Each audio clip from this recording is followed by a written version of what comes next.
राज्यातील आमचे जे शिक्षक वर्ग आहेत त्यांना एकाच वेतन श्रेणीमध्ये 12 वर्ष पूर्ण झाली की त्यांना वरिष्ठ वेतन श्रेणी मिळते आणि त्यातील 24 वर्ष पूर्ण झालेले जे शिक्षक असतात त्यातल्या 20% शिक्षकांनाच निवड श्रेणी मिळाली जाते। तर त्यामुळे शिक्षकांमध्ये असंतोष निर्माण होतो।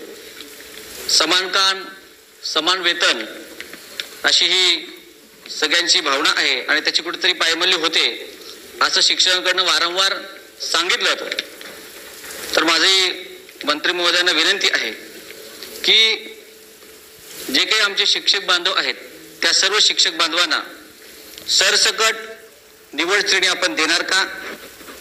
तसंच जे शासकीय कर्मचाऱ्यांना 10, 20, 30 आश्वासित प्रगती योजना आपण लागू केली आहे ती आमच्या शिक्षकांना लागू करणार का?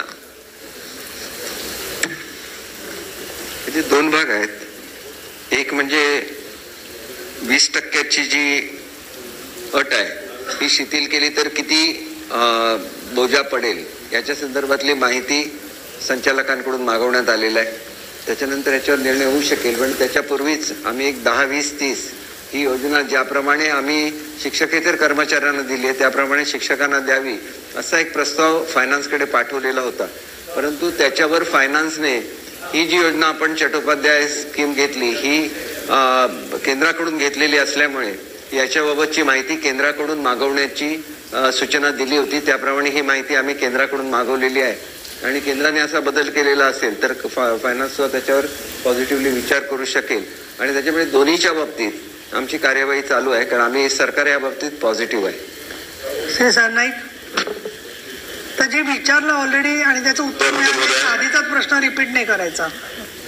माननीय मंत्री महोदय, 4थ्या वेतन आयोगाच्या दरम्यान 1989 मध्ये निर्गमित झालेल्या एका शासन निर्णयानुसार निवड व वरिष्ठ वेतन श्रेणी या पदोन्नती म्हणून निर्माण करण्यात आलेल्या आहेत। याचा मूळ हेतू हा होता की सर्व शिक्षकांना उपमुख्याध्यापक किंवा मुख्याध्यापक अशा पदोन्नत्या मिळत नाहीत, म्हणून वरिष्ठ व निवड श्रेणीद्वारे त्यांना पदोन्नती दिली जाते।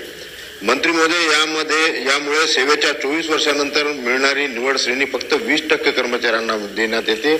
ते कितपत योग्य आहे? आमची विनंती आहे की या श्रेणीचा लाभ सरसकट सर्व शिक्षकांना देण्यात यावा। दुसरा विषय असा आहे मंत्री महोदय की राज्यामध्ये बऱ्याच संस्था एक शाखा असलेल्या तसेच बहुतांश कनिष्ठ महाविद्यालय हे कला शाखेचे आहेत। कनिष्ठ महाविद्यालय फक्त कला शाखाच त्याच्यामध्ये आहेत आणि त्या जे आहेत कनिष्ठ महाविद्यालयामध्ये फक्त कला शाखा असल्यामुळे 3च कनिष्ठ महाविद्यालयात प्राध्यापक आहेत आणि त्यामुळे अशा शिक्षकांना संपूर्ण सेवेत निवड श्रेणीचा लाभच मिळत नाही। म्हणून माननीय मंत्री महोदय, आपण या शिक्षकांना निवड श्रेणीचा लाभ मिळण्यासाठी 20% ही रद्द करून सर्वच कर्मचाऱ्यांना निवड श्रेणी लागू करणार का? आणि पुन्हा शिक्षक लोकांची बऱ्याच दिवसाची मागणी आहे की 10, 20, 30 आश्वासित प्रगती योजना लागू करण्याचा शासन निर्णय घेणार आहात का? धन्यवाद। मी आताच सांगितलं, मगाशी सांगताना मी 10, 20, 30च्या संदर्भात सांगितलेलं होतं की केंद्राकडून माहिती मागवलेली आहे आणि 24 वर्षांनी जी लागू करायची ती आपण शिक्षकेतर कर्मचाऱ्यांना लागू केलेली आहे। शिक्षकांना नाही लागू केलेली आम्ही निर्णय घेतलेला म्हणजे बक्षीस समितीने त्या संदर्भातला निर्णय दिलेला आहे आणि त्याच्यामुळे ती लागू होणार। परंतु यांच्या शिक्षकांच्या संदर्भात एकंदर बोजा किती येईल ह्या माहितीसह फायनान्सकडे जायला लागेल, ती माहिती आम्ही मागवलेली आहे। त्याच्यामुळे दोनापैकी एक काहीतरी निर्णय होईल, एक तर सर्वांना 24 करायचं की नाही किंवा 10, 20, 30 लागू करायची याबाबतचा आवश्यक तो निर्णय होईल माहिती आल्यानंतर। तर सर्व शिक्षकांना लाभ मिळेल त्याचा 10, 20 सभागृहातलं घड्याळ बंद पडले ते सुरू करा म्हणून काय झालं? किशोर दराडे हा मी माझ्याकडे फोन मधलं मंत्री महोदय, आपण नॉन टीचिंग साठी 10, 20, 30 चालू केली आहे ना, पण त्याचा GR अद्याप निघाला नाही। तो GR कधी निघणार हा पहिला प्रश्न। दुसरा प्रश्न असा आहे, 1 मिनिट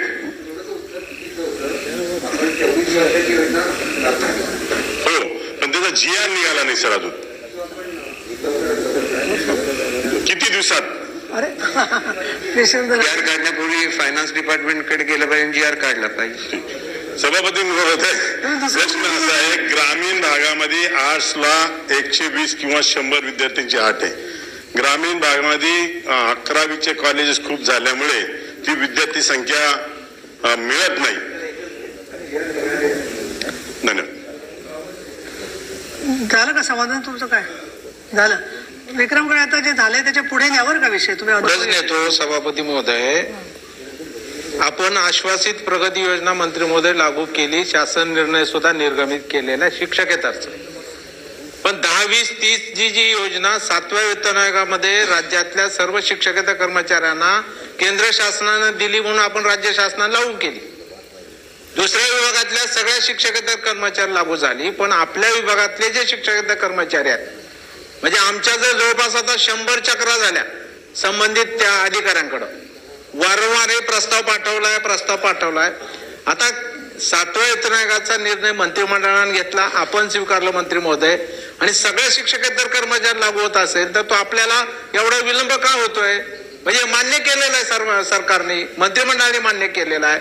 मग आपला GR निघाला सभापती महोदय, किमान पुढील आठवड्याच्या आत तरी हा निर्णय निघण्यासाठी आपण प्रयत्न करून हा निर्णय काढणार का? आणि दुसरा जो हा वारंवार प्रश्न आम्ही विचारतोय की 20%चा, जसं आता सांगितलं आमच्या सदस्यांनी की ज्युनियर कॉलेजला 3च पदं असतात, 20-60 म्हणजे एक सुद्धा माणसाला ती निवड श्रेणी मिळत नाही. या बाबतीतला सकारात्मक निर्णय व्हावा या दृष्टीनं सुद्धा आपण ही आचारसंहितेच्या लागण्याच्या अगोदर निर्णय होईल का, एवढीच आमची अपेक्षा आहे. सभापती महोदया, आम्ही अगोदरच सांगितलं की 10, 20, 30 ची आम्ही फाईल पाठवल्यानंतर केंद्राची माहिती घेण्याची आपण हे केलेलं आहे. शिक्षकेतर कर्मचाऱ्यांच्या संदर्भात GR निघालेला आहे. नाही, 24चा निघालेला आहे. 10, 20, 30च्या संदर्भात केंद्राने, कारण आपण चट्टोपाध्याय समितीचा अहवाल लागू केला, तो केंद्र शासनाच्या याच्याप्रमाणे केला होता, त्याच्यामुळे केंद्र शासनाने याच्या संदर्भात काय निर्णय घेतलेला आहे याची विचारणा फायनान्स डिपार्टमेंटने केली आणि ते आम्ही केंद्राला विचारणा केलेली आहे. तिथून उत्तर मी एवढं सुद्धा सांगितलं की तुम्हाला जर लवकर, मी त्यांना ब्रिफिंगच्या वेळेला हे सुद्धा सांगितलं की तुम्हाला जर उत्तर प्राप्त केलेलं नसेल तर तुम्ही स्पेशल ऑफिसर पाठवा केंद्र शासनाकडे आणि ही माहिती प्राप्त करून घ्या, जेणेकरून आपल्याला लवकरात लवकर याच्यावर निर्णय घेता येईल. करतो यासाठी की आम्ही शिक्षकेतरला ही आपल्या केंद्र शासनाच्या 7व्या वेतन आयोगाच्या स्कीम योजनेमध्येच आहे मंत्री महोदय, त्यामुळे आपल्याला आपण त्या योजनेनुसारच निर्णय घेतो. केंद्रानं जसा वेतन आयोग लागू केला तसा आपल्या कर्मचाऱ्याला आपण लागू करतो. केंद्रानं शिक्षकेतर कर्मचाऱ्यांना लागू केलं 10, 20, 30, त्याप्रमाणे आपला प्रस्ताव विभागाकडे जाऊन तो मान्य व्हायला पाहिजे, तो होत नाही, त्याच्यात दिरंगाई होत चाललेली आहे. आणि दुसरी जी मागणी आहे शिक्षकाला लागू करावं, आपण जे उत्तर दिलं ते बरोबर आहे की आम्ही केंद्राला विचारू, ठीक आहे, ते होईल तेव्हा होईल, पण शिक्षकेतरच्या बाबतीमध्ये राज्यातल्या सगळ्या शिक्षकेतर कर्मचाऱ्याला 7व्या वेतन आयोगाप्रमाणे 10, 20, 30ची 3 स्थायी वेतन श्रेणी मिळालेली आहे. तर ती आपल्या विभागाकडून हा निर्णय व्हावा यासाठी आम्ही आपल्याला वारंवार विनंती करतोय. तो किमान पुढील आठवड्यात तरी होईल का, हीच माझा प्रश्न आहे मुख्य.